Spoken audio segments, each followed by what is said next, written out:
Now let's do a really interesting problem. So I have y equals x and y is equal to x squared minus 2x right over here.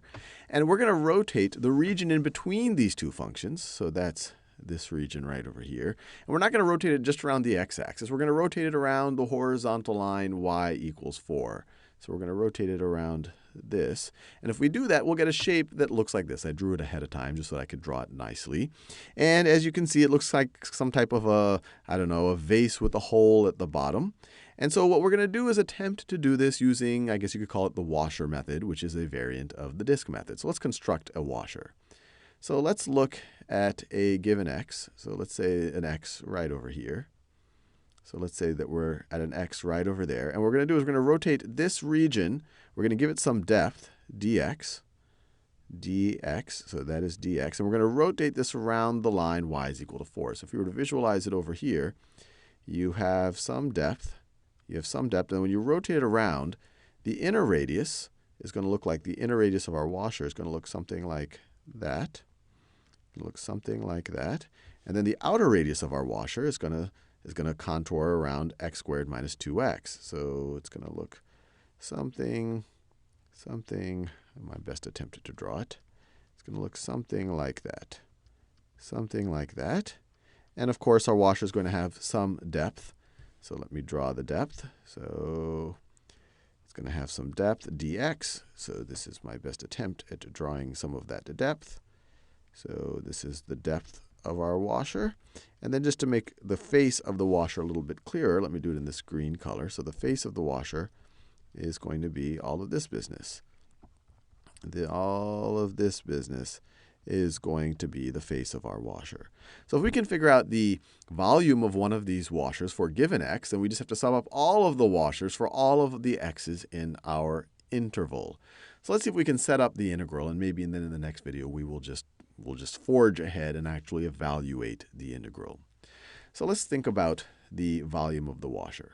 To think about the volume of the washer, we really just have to think about the area of the face of the washer. So area of face, I'll put face in quotes, is going to be equal to what?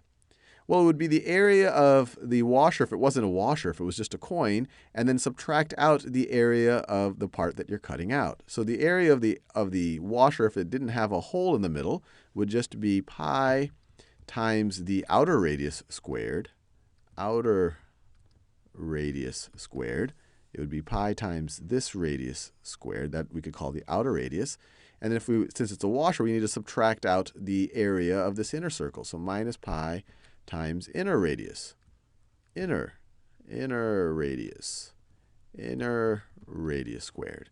So we really just have to figure out what the outer and inner radius, or radii, I should say, are. So let's think about it. So our outer radius is going to be equal to what? Well, we can visualize it over here. This is our outer radius, which is also going to be equal to that right over there.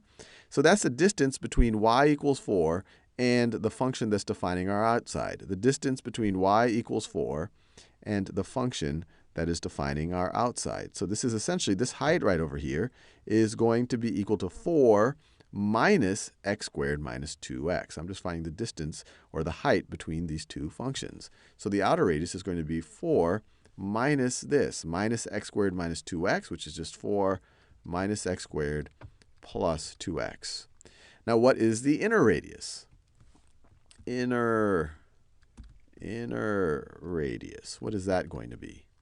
Well, that's just going to be this distance. That's just going to be this distance between y equals 4 and y equals x. So it's just going to be 4 minus x.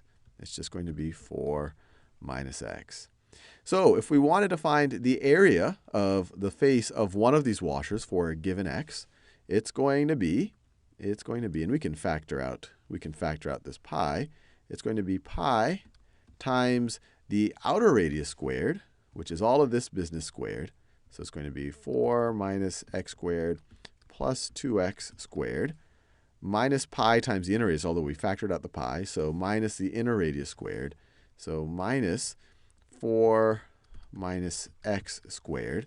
So this will give us the surface the surface area, or the area of the surface or the face of one of these washers, if we want the volume of one of those washers, we then just have to multiply times the depth, dx. We just multiply times the depth, dx.